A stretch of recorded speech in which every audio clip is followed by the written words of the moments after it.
First day, one for $300 and the other for $200, which of course was well. So I think that was the first key that drew him to America. And then soon after that came the musicals. And obviously very quickly he was the man for lyrics. For almost 20 years, Woodhouse the lyricist was a major, enduring figure in Broadway musicals. In 1917, he had 5 shows running at once. And all the while, he was commanding top dollar in the United States magazine market, where authors made their name and their money. He was writing for a mammoth American audience an image of what they would like Britain, England, to be like. He developed something which some of our contemporary writers have developed, because you sell the story in England, and you sell the story all over again in America, and so you sell England to America and America to England. So, no surprise that when Talking Pictures arrived, Hollywood came calling for P.G. Woodhouse, leading light on Broadway, world-famous author. As he said himself, it was an era when only a man of exceptional ability and determination could keep from getting signed up by a studio in some capacity or other. When he presented himself at the studio, he didn't know what he was going to do. He hadn't been brought with a specific project in mind, so he came to work. What is it you want me to do?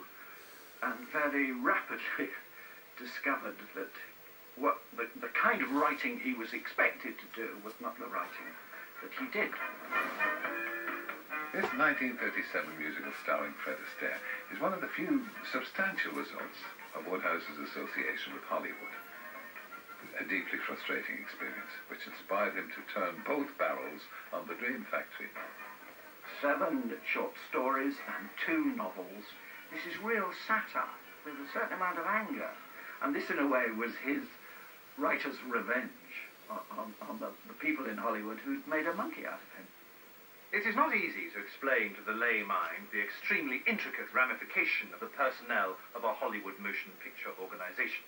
A nodder is something like a yes man, only lower in the social scale. A yes man's duty is to attend conferences and say yes. A nodder's, as the name implies, is to nod. The chief executive throws out some statement of opinion. This is the cue for the senior yes man to say yes. Only when all the yes men have yesed do the nodders begin to function. They nod. Decades of success in Britain and America brought Woodhouse considerable wealth, but not without complications.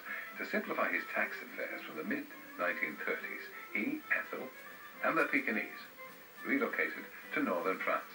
In these settled surroundings, he produced some of his very best work, including a brilliant Jeeves and Wooster novel containing uncharacteristic references to contemporary politics. No one ever wrote a better description of the stupidity of fascism than Woodhouse in The Code of the Woosters.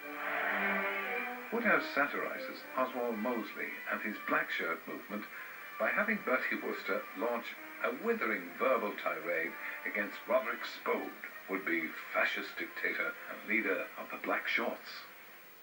The trouble with you, Spode, is that just because you have succeeded in inducing a handful of halfwits to disfigure the London scene by going about in black shorts, you think you're someone.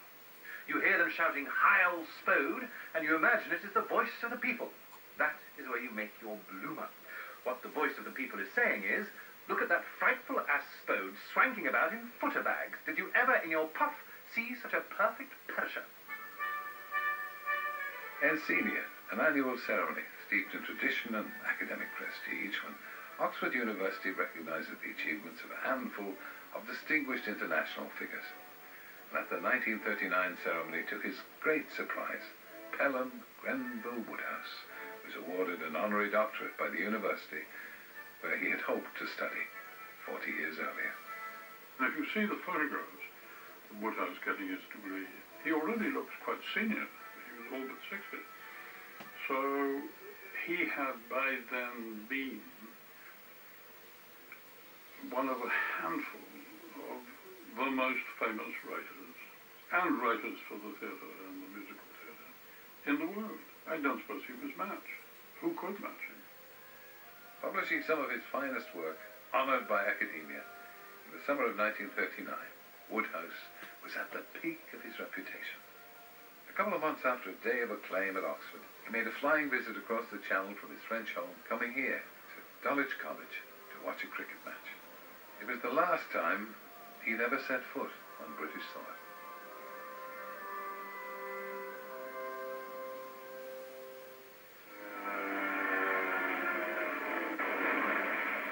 Woodhouse was not alone amongst expatriates in France during that period to think that he didn't have anything to